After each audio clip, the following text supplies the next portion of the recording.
Vamos a ver si necesito la trampa y no quedo muy alto total. Bueno, buenos días para todos. Me siento muy halagada que se paren, que tengan un espacio para hablar de un tema que es muy importante en el periodo neonatal. El tema hoy es asfixia perinatal. Mi objetivo es que ustedes al terminar este corto tiempo de la charla aprendan a cómo diagnosticar la asfixia, cómo clasificarla, saber qué niños tienen criterios para tener hipotermia terapéutica, estabilizarlos y remitirlos a un lugar en donde puedan alcanzar ese tipo de terapia, como la terapia de hipotermia. Entonces, esta frase me gusta mucho, que haya posibilidad de tratamiento para asfixia con hipotermia no quiere decir que es mucho más importante tratar que prevenir. Siempre va a ser mucho más importante la prevención, a pesar de que tengamos un tratamiento que ya esté establecido. Y para comenzar, quiero traerles un caso clínico que lo vamos a ver a lo largo de la charla y la idea al final de ella es que ustedes logren construir cómo hacer el diagnóstico y cómo tratar. Es una primigestante de 40 años con una gestación de 36 más 2 semanas que consulta al servicio de emergencias porque lleva 30 minutos con un sangrado vaginal abundante, dolor abdominal súbito e intenso. Además de al examen físico la encuentran pálida, taquicárdica y normotensa. El examen genital demuestra que hay sangrado profuso, hay evidencia de ruptura de membranas con líquido amniótico que es rojo. La dilatación cervical está en 7 centímetros y el monitoreo fetal muestra un patrón sinusoidal. Se programa una cesárea de emergencia, se tiene una niña de peso que pesa 2.350 gramos, una talla de 43 centímetros, nace hipotónica con cianosis, en apnea, sin irritabilidad refleja, con una frecuencia cardíaca menor de 100 por minuto. Se decide iniciar reanimación con ventilación con bolsa y máscara. Tras 2 minutos de esa ventilación que es efectiva, no se logra tener esfuerzo ventilatorio ni presencia de frecuencia cardíaca que sea mayor de 100 por minuto, por lo que se decide intubación orotraqueal y recibe además un ciclo de masaje cardíaco. Después de 7 minutos de estar ventilada, se tiene una frecuencia cardíaca de más de 100 por minuto, pero persiste flácida, en estupor, con respiraciones inefectivas, ausencia de irritabilidad refleja, ausencia de un reflejo de succión, un moro incompleto, miosis bilateral y tras 10 minutos, pues se tiene un Apgar de 2, 5 y 10 al minuto, 5 y 7 minutos respectivamente. Les dejo para que vayan pensando durante la charla cuál sería la impresión diagnóstico, cuál sería el plan de manejo. Y lo vamos a ir construyendo a través del tiempo pues, de la charla. ¿Por qué es importante hablar de asfixia perinatal? La incidencia en general de la asfixia sigue siendo todavía muy alta, es de 45 a 50 por 1.000 nacidos vivos y es una incidencia que varía dependiendo del lugar que estemos evaluando. Está inversamente proporcional al nivel de desarrollo y es mucho más alta en los países que están en desarrollo, que tienen bajos recursos socioeconómicos. De esa incidencia general, la asfixia severa ocurre entre 5 a 7 por 1.000 nacidos vivos y aunque genera un daño multisistémico, la encefalopatía hipóxico-isquémica resulta ser la enfermedad más grave que puede generar la asfixia perinatal, dándose entre el 1 al 1,5 por 1.000 nacidos vivos. Sabemos que el tratamiento para la encefalopatía hipóxico-isquémica es la hipotermia y la hipotermia en estos pacientes ocurre más o menos entre 0,6 a 0,8 por 1.000 nacidos vivos y de todos los niños que sufren asfixia perinatal, el 15 al 20% mueren en ese periodo neonatal. Esto da cuenta de cerca de 1 millón de muertes anuales en todo el mundo y de los que sobreviven, el 25% tendrán discapacidad que está relacionada con la afección neurológica sobre todo. Hasta hace unos años, la asfixia perinatal era una enfermedad huérfana en la que no teníamos un tratamiento específico y lo único que podíamos hacer era el manejo de la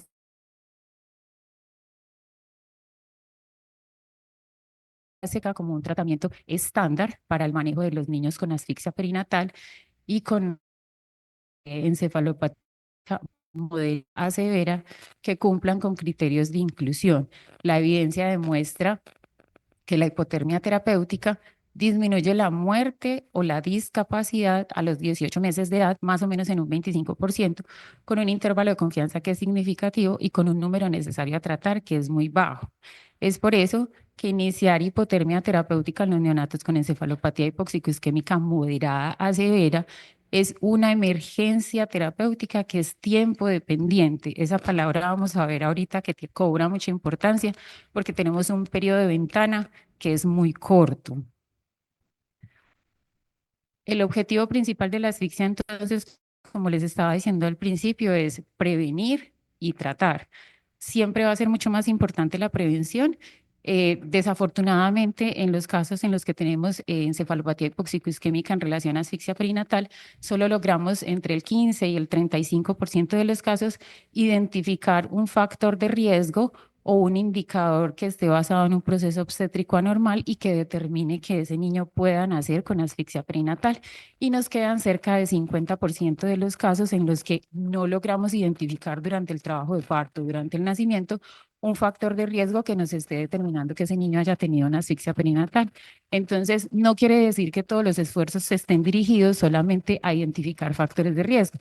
No solamente hay que identificarlos, hay que tener un equipo lo suficientemente idóneo y un equipo tanto técnico como humano que tenga la capacidad de reaccionar ante una emergencia, en el caso en el que no logremos anticiparnos, que se logre hacer una adecuada reanimación, una estabilización, que se logre identificar que ese niño está cursando con asfixia perinatal para poderlo estabilizar, iniciar hipotermia pasiva y poderlo remitir a un lugar en donde haya atención con hipotermia terapéutica.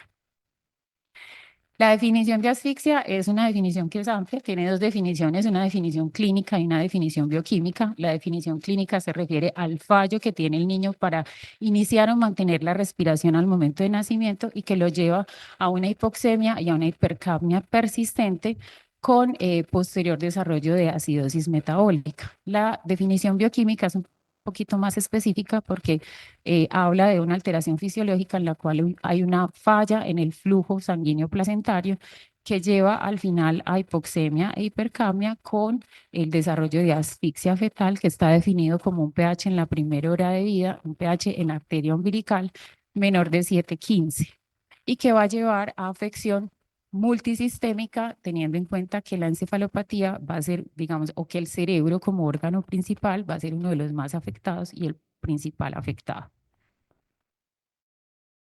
Para hablar ahorita de la parte del tratamiento y cómo el tratamiento impacta en la asfixia perinatal, es importante que recordemos qué es lo que sucede desde el punto de vista fisiopatológico. Desde el punto de vista fisiopatológico, cuando se produce la anoxa o cuando se produce la afección, hay varias fases en las cuales nosotros tenemos como el tiempo de empezar a actuar. Tenemos una primera fase, a ver si logro apuntar aquí. ¿Apunto allá o acá? Allá. Tenemos una primera fase que está dividida en dos. Es la fase en la que llamamos el déficit energético primario. En el déficit energético primario, entonces tenemos la primera, la primera anoxa, que lo que hace es que haya la interrupción del flujo sanguíneo con la creación de mecanismos contrarreguladores y la disminución del aporte de oxígeno. Se generan otras vías para poder hacer como, para producir energía y esas vías permiten que haya aumento del lactato y de cetonas. Sigue una fase que es latente y es una fase en la que hay una disminución de la tasa metabólica cerebral y esta fase es a la que nosotros le llamamos el tiempo de ventana, que para nosotros va a ser muy importante porque es la ventana terapéutica, esas 6 horas que tenemos para poder actuar e intervenir en esa disminución de la tasa metabólica cerebral. Si no logramos intervenir en esta fase y continúa la noxa, pues disminuyen o se afectan los mecanismos contrarreguladores. Hay un fallo mitocondrial con aumento de la cascada proinflamatoria. Esa cascada proinflamatoria lo que va a hacer es que se aumente la permeabilidad de la membrana y va a llevar a la muerte y a la apoptosis celular, que es, digamos, la última fase. Estas dos fases son fases que son tardías y en las cuales no tenemos forma de eh, revertir el daño. Y como una imagen vale más que 1.000 palabras, entonces aquí queda un poquito más esquematizado qué es lo que pasa en esas fases. Tenemos el momento cero, que es el daño inmediato o el daño primario inmediato.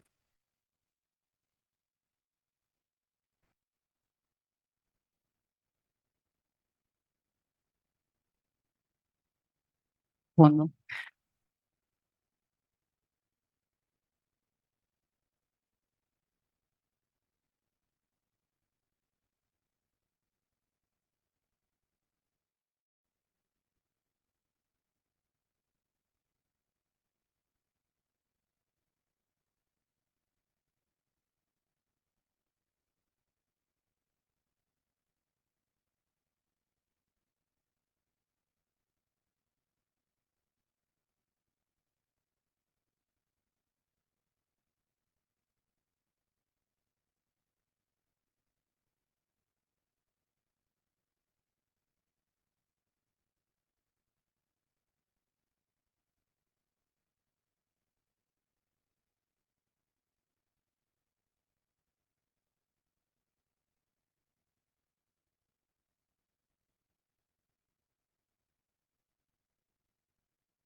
¿Ahí ya?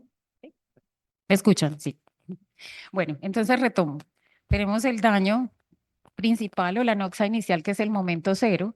En ese momento cero empieza toda la parte de lo que es el metabolismo oxidativo y del momento cero a las 6 horas, que es la parte de la ventana terapéutica, es donde empieza a haber como la disminución de la tasa metabólica, los mecanismos contrarreguladores y es este momento en el que debemos de intervenir para tratar de o evitar que pase esto, que es la parte de la cascada bioquímica con la muerte celular y el daño secundario, que es el que no nos permite dar marcha atrás y que no nos permite revertir los daños que se pudieran dar a nivel cerebral.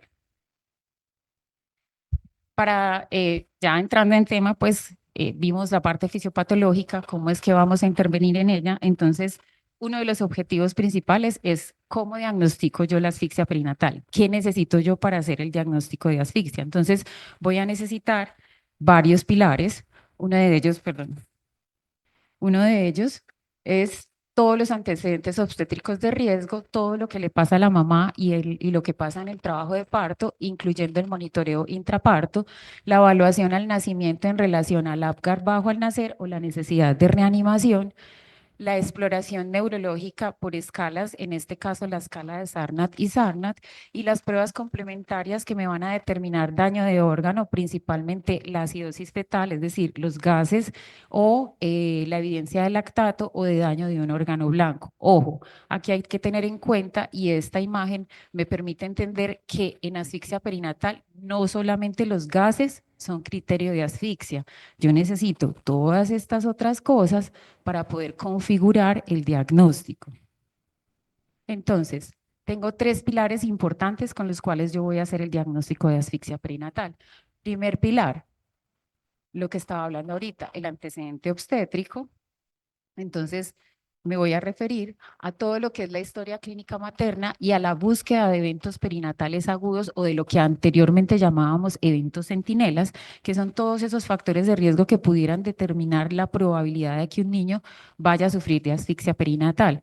Recuerden que solo el 15 al 35% de los casos pudieran estar presentes, pero cuando están presentes, ese evento perinatal generalmente sucede en los 60 minutos antes del nacimiento.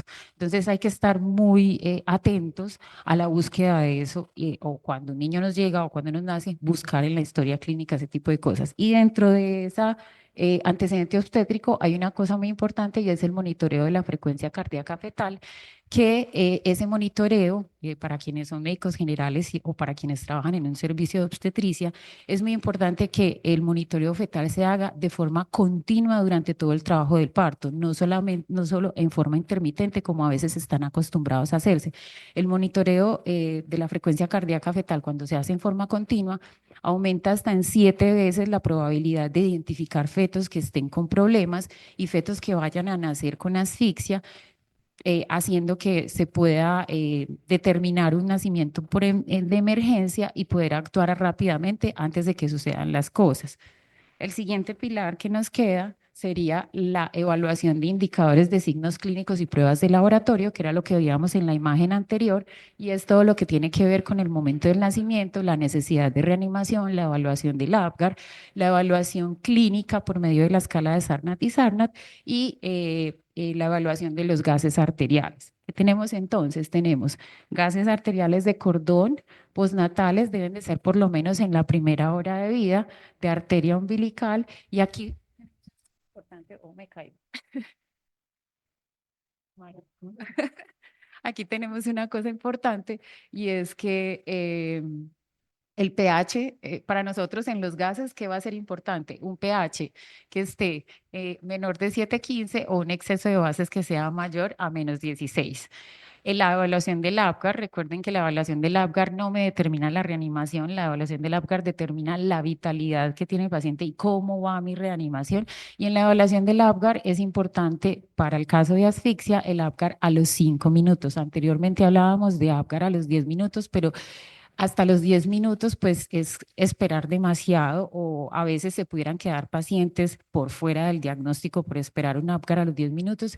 El APGAR del minuto ya es demasiado temprano, entonces el intermedio sería el APGAR de los 5 minutos y para este caso sería un APGAR menor de 5 a los 5 minutos.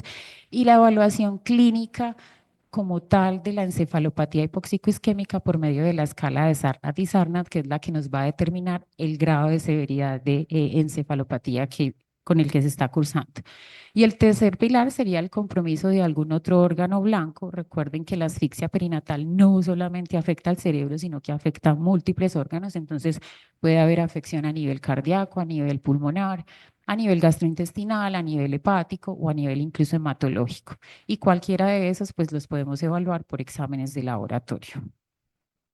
Teniendo ya el diagnóstico, entonces acto seguido, yo diagnostico la asfixia, acto seguido la tengo que clasificar. La asfixia se puede clasificar en severa, moderada, leve sin acidosis, acidosis sin asfixia o asfixia descartada. Para la severa tenemos entonces tres de los siguientes que cumplan al menos tres de estos criterios que tenemos acá.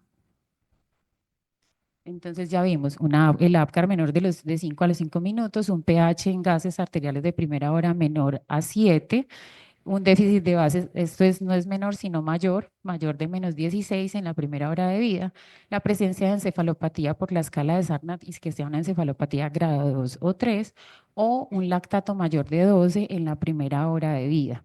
Para la moderada, al menos dos criterios de los que siguen, que sería el APGAR menor de 5 a los 5 minutos, el pH menor de 7,15 en la primera hora y la encefalopatía que sea leve a moderada. Ojo que aquí hay diferencia entre la severa y la moderada. En la severa el Sarnat sería 2,3, en la moderada sería 1,2.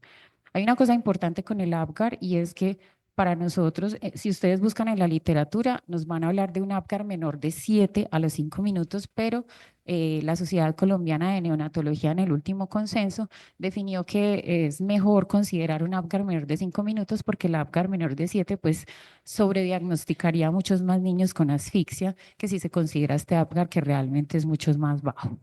Para la asfixia leve, sin acidosis, pues como el nombre lo dice, son niños que el Apgar a los 5 minutos es menor, aquí sí a 7, porque hay una asfixia que es leve, pero que los gases, el pH es el más bajo que se pueda encontrar en la primera hora, pero que no sea menor a 7,15. Y tenemos las otras dos últimas clasificaciones, que sería la acidosis metabólica sin alteración neurológica, que como su nombre lo dice es un pH en gases de primera hora que sea menor de 7,15, pero con un Apgar que haya sido mayor de 7 a los 5 minutos, es decir, un niño que tuvo una adecuada vitalidad, pero que tiene una acidosis que hay que buscar cuál sería la causa de esa acidosis. Y la asfixia descartada, pues es el niño que tiene un pH en gases que es mayor de 7,15 y un Apgar que fue mayor de 7, es decir, que no tuvo como tal asfixia durante el periodo de nacimiento. Después de clasificarla, entonces, ¿qué voy a hacer? La diagnostico, la clasifico y determino si el paciente tiene criterios para hipotermia. ¿Esto qué quiere decir? No todos los recién nacidos que sufren asfixia tienen criterio de hipotermia. Recuerden que cuando empecé a hablarles, les dije que la hipotermia era el tratamiento estándar para la asfixia moderada a severa. Entonces, los que tienen asfixia leve no tienen criterio para recibir hipotermia. No quiere decir que no tengan criterio para uno remitirlos y para que estén en un centro más especializado, pero no van a cumplir el criterio de hipotermia. Entonces, necesito del paciente edad gestacional. Debe de ser un recién nacido mayor de 36 semanas y debe estar en una edad postnatal menor a 6 horas. Ahorita vamos a ver que esto es una indicación que es relativa, que si pasa de las 6 horas con algunas indicaciones, todavía tiene criterio para hipotermia. Y debo de completar criterio A o B y criterio C, sí o sí.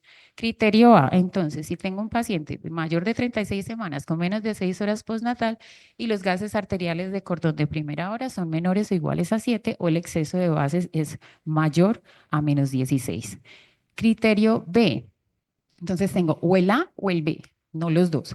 El B sería unos gases postnatales de primera hora con un pH entre 7,01 a 7,15, un déficit de base entre 10 a 15,9, una historia de un evento perinatal agudo. Entonces miren que en el criterio A yo no considero que haya evento perinatal agudo, pero en la otra sí. El Apgar menor de 5 a los 5 minutos y que al menos haya recibido 10 minutos de ventilación con presión positiva. Y siempre debe estar el criterio C, y es que la escala de Sarnat tenga una encefalopatía que sea 2 a 3. Esta es la escala de Sarnat, para los que no la conocen. No les pido que se la aprendan, la deben de conocer, saber, buscarla, saber cómo se evalúa. Entonces, tiene 6 categorías, cada categoría tiene signos y dependiendo de los signos que encuentre, la puedo clasificar como leve, moderada o severa. Eh, la puedo clasificar teniendo al menos un signo en 3 categorías o un signo en todas las categorías, es decir, no necesito que cumpla las 6 categorías para poder determinar y clasificarla. Y tiene 2 formas de evaluar. Una primera forma que es, o una primera fase que es con el niño estando en reposo, que lo que voy a ver es la postura, si hay reactividad, frecuencia cardíaca y la parte respiratoria. Y la segunda fase la voy a hacer en forma activa y es evaluando el estado de conciencia, el tono, los reflejos primitivos, que sería reflejo de búsqueda, succión y moro, la reacción pupilar, eh, la reacción pupilar y el estado de conciencia que ya les había dicho. Siguiendo con el caso clínico, entonces retomamos cómo estaba ese niño a los 7 minutos. Le hacen unos gases de cordón umbilical. Los gases están con un pH de 7, un exácido de gases de menos 18. Ya sabemos, por lo que hemos ido hablando, que este niño tiene una asfixia perinatal y la vamos a clasificar. Esta asfixia perinatal sería una asfixia severa, ¿cierto? Para poder definir que sí es severa, entonces hacemos la evaluación del SARNAT. El SARNAT nos da 2, 3, entonces con eso terminamos de configurar la clasificación y determinamos que necesita hipotermia porque tiene un criterio A, que serían esos gases, y un criterio C, que sería la evaluación de la escala de SARNAT. Esto es adicional, es para que solamente lo conozcan y lo sepan. Lo hacemos quienes tenemos centros con hipotermia terapéutica y es la evaluación del encefalograma de amplitud integrada, que lo que hace es evaluar como los canales y en forma in vivo, cómo es el ritmo de fondo. Tenemos ritmos de fondo que son anormales y son los que nos determinan que ese niño todavía, o sea, si no cumple el resto de los otros criterios, este es un criterio para empezar hipotermia. Y estos serían los ritmos que son anormales o la presencia de convulsiones. Recuerden que los niños pueden hacer convulsiones incluso inmediatamente después del nacimiento por encefalopatía hipóxico-isquémica y eso empeora todavía más el pronóstico. Hay criterios de exclusión para hipotermia, entonces no todos los niños van a tener inclusión para hipotermia. Un niño que haya necesitado reanimación avanzada, que esté moribundo o que esté en muy malas condiciones, es un niño que no va a tener indicación para hipotermia terapéutica. Los niños con malformaciones graves o que sean incompatibles con la vida, cuyo pronóstico sea pobre, tampoco tienen indicación de iniciar hipotermia. Menores de 1.800 gramos, porque el equipo que tenemos nosotros para hacer hipotermia no nos sirve para niños que son pequeños. De ahí el hecho de que sean mayores de 36 semanas. La edad postnatal, recuerden que ahorita les dije que era una indicación relativa. ¿Por qué relativa? Porque si en el centro de referencia se inicia hipotermia pasiva, la hipotermia pasiva, si cumple los criterios adecuados, se puede considerar como el inicio de hipotermia terapéutica y, por decirlo así, eliminaría como ese tiempo de ventana y ese afán que tendríamos de que empezara la hipotermia a 6 horas, teniendo en cuenta que, por ejemplo, nosotros tenemos lugares que son muy apartados y en los que de pronto son más de 6 horas de trayecto. Si se logra iniciar hipotermia pasiva en ese momento, eso es suficiente para uno decir que ese es el momento cero en el que se comenzó la terapia de hipotermia. Y la gestacional de menor de 36 semanas también es relativo. Algunos grupos incluyen niños menores de 35 semanas o hasta 35 semanas, pero eso depende como de el sitio de referencia y del equipo de tratamiento, que sea una decisión pues como de ellos. Este es un esquema rápido de qué es lo que deberían hacer ustedes si están ubicados en un lugar en donde no hay hipotermia terapéutica como tal. Entonces, identificación, estabilización, inicio de hipotermia pasiva. En esas 6 horas debo de trasladar el niño haciendo una atención integral para que pueda llegar a hipotermia terapéutica. Luego de que yo hago el diagnóstico, la clasifico y considero que hay hipotermia, recuerden que hay una cosa supremamente importante. Hablamos de que la asfixia es una afección multisistémica y yo debo de controlar las otras cosas que pudieran alterar y empeorar más el pronóstico si no las logro controlar. Y aquí está, y todos conocemos la mnemotecnia de estable. El estable lo que me permite es controlar ese tipo de cosas que hacen que los niños pudieran empeorar y controlar eso durante el transporte. A modo rápido, entonces, S se refiere a todo lo que es la parte metabólica. Yo debo garantizar el flujo metabólico, evaluar que no haya hipoglicemia ni hiperglicemia. Acá hay una cosa muy importante y que lo veo frecuentemente cuando recibo niños remitidos por asfixia perinatal, y es que la mayoría por efecto contrarregulador hacen hiperglicemia. Recuerden que ante la hiperglicemia nunca debo de suspender el flujo metabólico, entonces no está indicado la administración de solo solución salina o dejar los niños sin flujo metabólico, porque ellos hacen ese pico y después lo que hacen es una hipoglicemia refleja y eso me va a empeorar más el desenlace, a pesar de que estén con hipotermia terapéutica. La temperatura es otro de las cosas y nosotros como neonatólogos insistimos mucho que la temperatura del niño debe ser entre 36,5 y 37,5. Bueno, esta es la única excepción a la regla en la que yo no debo mantener esa temperatura, sino que debo hacer la hipotermia pasiva. Esa hipotermia pasiva, el consenso nos dice que debe estar entre 33 y 35, para efectos prácticos 34 en temperatura axilar. La A se refiere a la vía aérea y es permeabilizar la vía aérea y mantener una saturación que esté adecuada. La B se refiere a todo lo que tiene que ver con la parte de hipoperfusión y de mantener la estabilidad hemodinámica. Ya sabemos que la L son los exámenes que vamos a pedir para efectos prácticos. En este caso, los exámenes serían gases arteriales o exámenes que me determinen daño de órgano, como sería lactato, hemograma, y en los casos en los que yo considere que hay infección, pues los hemocultivos para poder iniciar el tratamiento antibiótico. Y no se nos puede olvidar el acompañamiento emocional, que es explicarle a los papás qué es lo que está pasando, qué vamos a hacer, cuál es el plan de manejo, a dónde vamos a remitir el niño y qué es lo que se va a hacer durante todo el transporte. Este es para que conozcan cómo es la hipotermia pasiva. Hipotermia pasiva, como el nombre lo dice, es que yo apago todas las fuentes de calor externo que hay y voy a monitorizar la temperatura. La literatura habla de temperatura rectal. Nosotros no tenemos cómo hacer o monitorizar temperatura rectal si no tenemos un termómetro especial para eso. No se puede hacer con los termómetros que siempre lo hacemos. Entonces, en ese caso, lo que se hace es temperatura axilar, haciendo una monitoría cada 15 minutos de eso y manteniéndolo en el rango en el que debe estar, que sería entre 34 y 35 grados. Si hay un sobreenfriamiento, es decir, que está por debajo de la temperatura de 33 o 33, pues debo encender la lámpara de calor radiante o encender la incubadora por lo menos a 28 grados y aumentar de a 2 grados cada 15 minutos hasta llegar a la temperatura objetivo. Si por el contrario me voy hacia el otro lado, que sería un sobrecalentamiento, pues la literatura habla de que uno pudiera poner las pilitas de hielo con las que se guardan como las muestras, debajo de las axilas, pero sin hacer un contacto directo con la piel para evitar que no se vayan a producir lesiones por quemaduras. ¿Listo? Entonces, es lo único que está indicado, por eso se llama hipotermia pasiva, porque yo no hago ninguna cosa activa para que el niño se enfríe, solamente apago fuentes de calor adicional, dejo gorro, medias y pañal y estoy monitoreando esa temperatura. Recuerden que no podemos dejar de lado el, el manejo del resto de las enfermedades que se pueden dar sistémicas, ¿cierto? Puede haber alteración hemodinámica, respiratoria, metabólica, digestiva o matoinfecciosa. Y en la parte de pseudoanalgesias, quiero recalcar que para nosotros, pues yo trabajo en un centro en donde tenemos hipotermia, aquí no hay hipotermia, en Bolivariana sí.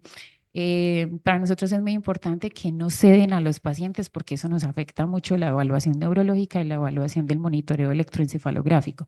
Sí es importante, si el niño hace convulsiones, pues que se trate la convulsión con anticonvulsivante. En este caso, el anticonvulsivante de elección es el fenobarbital. Puedo administrar 2 bolos de fenobarbital, incluso cada uno de 15 miligramos por kilo, para poder yugular convulsión. Pero idealmente y de rutina no se sedan los pacientes. Y este es como un flujograma que yo traigo de propuesta, así como existe el código rojo, el código azul. Yo diría que podemos hablar de un código ICE o de un código H para uno poder actuar cuando le nace un niño en un primero, en un segundo nivel o incluso en un tercer nivel, por ejemplo, aquí que no tenemos hipotermia. Entonces, ¿qué vamos a hacer? Entonces, si el niño cumple criterios, pues lo que ya hablamos, que sería la parte de la detección del riesgo y la reanimación, la identificación y el diagnóstico de la asfixia. Si el niño cumple criterios de asfixia y cumple criterios de hipotermia, pues si es moderada, severa, lo estabilizo, inicio hipotermia pasiva y lo refiero a un sitio donde hay hipotermia activa. Si no cumple criterios, lo estabilizo, lo refiero de todas formas a un centro de tercer nivel para su manejo, ¿sí? Recuerden que si hay dudas, siempre se debe mantener hipotermia y referir. Es mejor equivocarse a favor del paciente y que en el lugar donde esté hipotermia pues decidan si sí o si no, a dejar un paciente que después empiece a convulsionar o que tenga una asfixia perinatal que no se logró diagnosticar. Este es nuestro paciente.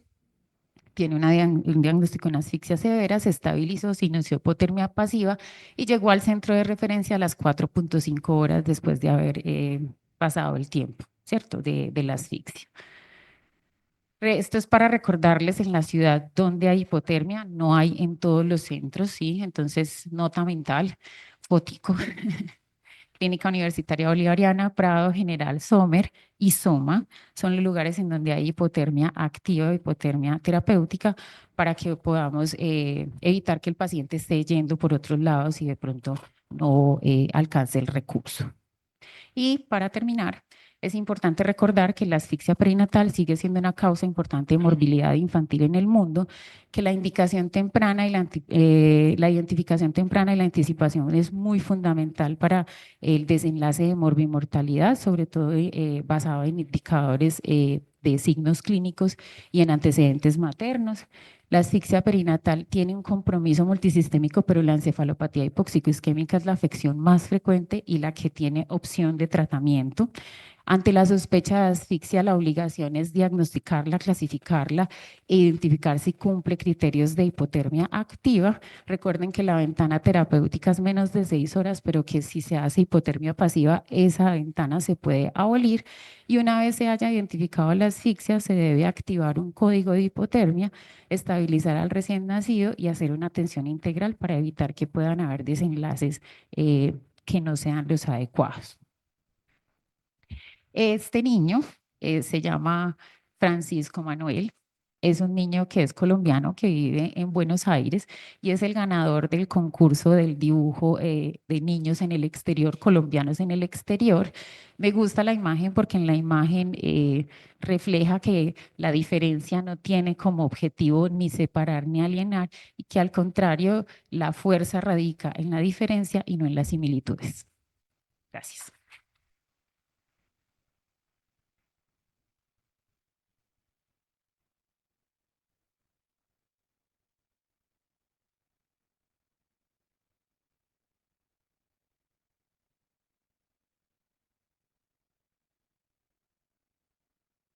Buenos días, invitamos a los asistentes presenciales y a los virtuales en caso de que tengan preguntas para la doctora que debe retirarse, a hacerlas de manera presencial en el QR que está acá en la escarapela y de manera virtual en el QR que aparece en la pantalla.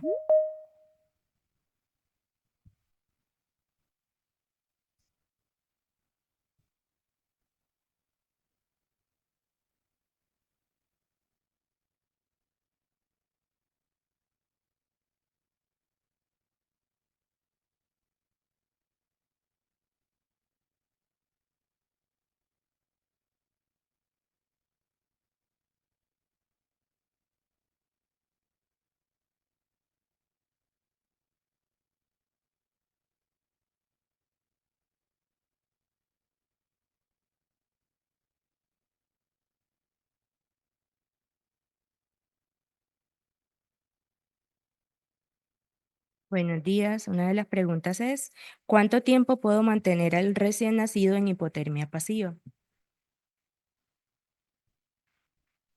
Pues el tiempo que sea necesario. Recuerden que la hipotermia pasiva uno lo debe iniciar, ojalá en la primera hora después de que uno hace el diagnóstico, o sea, uno hace el diagnóstico de asfixia y cuando hace el diagnóstico de asfixia apaga todas las fuentes y después de la reanimación, ojo, después de que el niño ya está estable, apaga todas las fuentes de calor, empieza hipotermia pasiva y de ahí para allá eso empieza a contar como si fuera hipotermia terapéutica, es decir, que si usted está en un lugar muy apartado, más de 6 horas, o lo que nos suele pasar a nosotros que solamente contamos con una ambulancia y la ambulancia llega después de 10 horas, usted mantiene la hipotermia durante todo ese tiempo. Lo importante de la hipotermia es que cumpla los criterios y que usted no diga, ah, sí, apago ya todas las fuentes de calor y me olvidé del niño. O sea, recuerden que eso exige una monitoría cada 15 minutos durante el tiempo que sea necesario, 4, 6, 8 horas, porque es el tiempo que se demoró la ambulancia en llegar. Cada 15 minutos yo estoy evaluando la temperatura para mantenerla en ese rango de objetivo. ¿Listo? Muchas gracias. La siguiente pregunta es, si hay estudios con pacientes desde las 35 semanas, ¿por qué el consenso incluye desde las 36 semanas? Lo que pasa es que eso es, a ver, son 36 semanas porque es lo que hay como lo que hay en la literatura mundial y lo que hace que determine los resultados, ¿sí?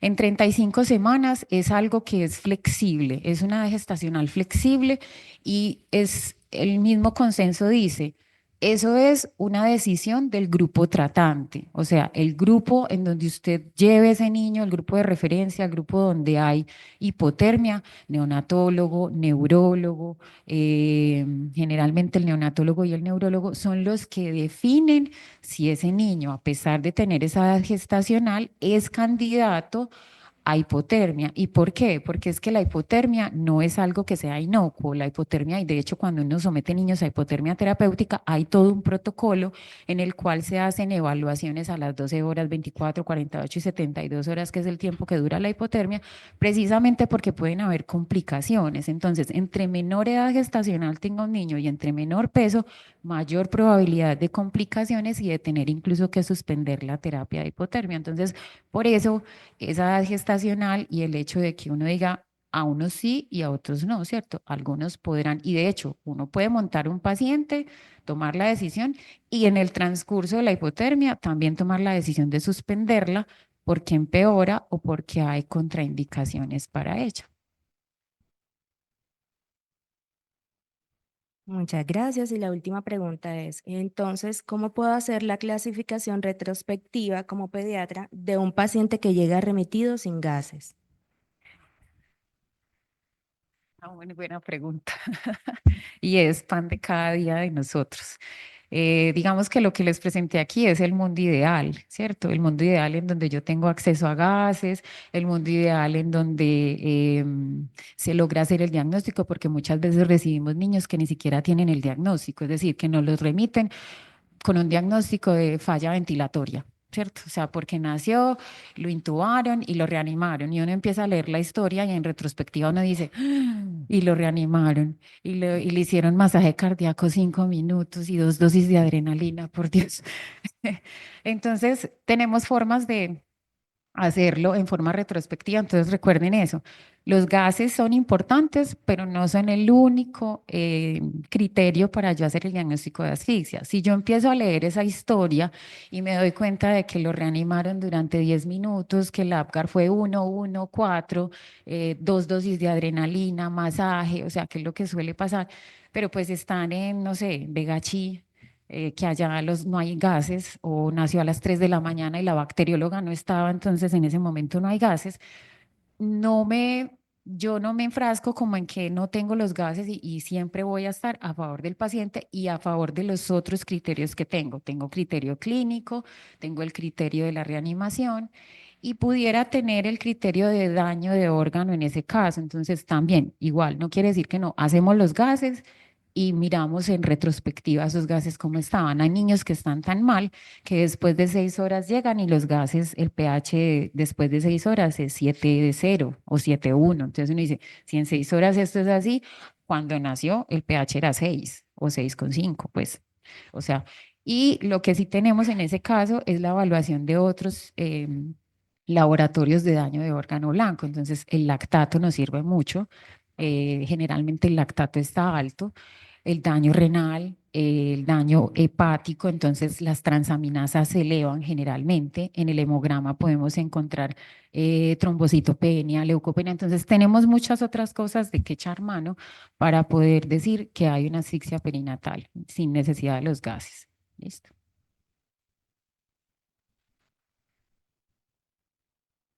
Muchas gracias, doctora. Recording stopped.